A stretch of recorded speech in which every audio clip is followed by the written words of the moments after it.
વર્તમાન પરિસ્થિતિ જોતા ગુજરાતમાં દિવસે ને દિવસે શિક્ષણમાં સેલ્ફ ફાઇનાન્સ યુગ આ ભારતીય જનતા પાર્ટીની સરકાર લાવી રહી હોય એવું અમને લાગી રહ્યું છે। રાજકોટની એમટી ધમસાણિયા ગ્રાન્ટેડ કોલેજ કે ગુજરાતમાં માત્ર બીબીએની ગ્રાન્ટેડ 6 જ કોલેજ છે, એમાંની એક કોલેજ છે। ત્યારે આ ટ્રસ્ટ દ્વારા શિક્ષણ મંત્રી અને કુલપતિશ્રીને આ કોલેજ બંધ કરવા માટેની એક અરજી આપવામાં આવી છે। અમારી એક જ માંગ છે ગુજરાત યુનિવર્સિટીની કે જે આ ગ્રાન્ટેડ કોલેજ છે એ બંધ કરવામાં ના આવે। જો આવનારા દિવસોમાં આ કોલેજ બંધ કરવામાં આવશે તો યુનિવર્સિટી ઉગ્રથી ઉગ્ર આંદોલન કરશે।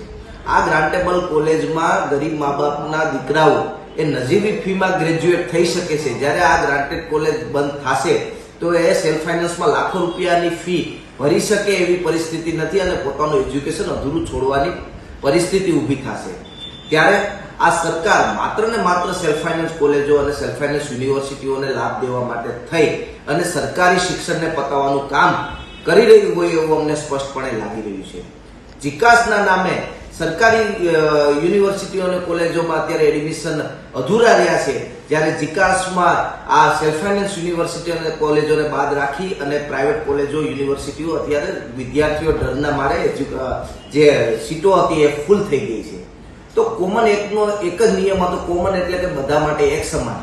તો આ કોમન એક્ટમાં પ્રાઇવેટ યુનિવર્સિટી અને પ્રાઇવેટ કોલેજોનો સમાવેશ કેમ નથી કરવામાં આવ્યો એવું અમને એક સ્પષ્ટપણે લાગી રહ્યું છે કે માત્ર ને માત્ર આ જીકાસ અને કોમન એક્ટ પણ પ્રાઇવેટ યુનિવર્સિટી અને પ્રાઇવેટ કોલેજોને ફાયદા કરવા માટે લાવ્યો હોય એવું અમને લાગી રહ્યું છે।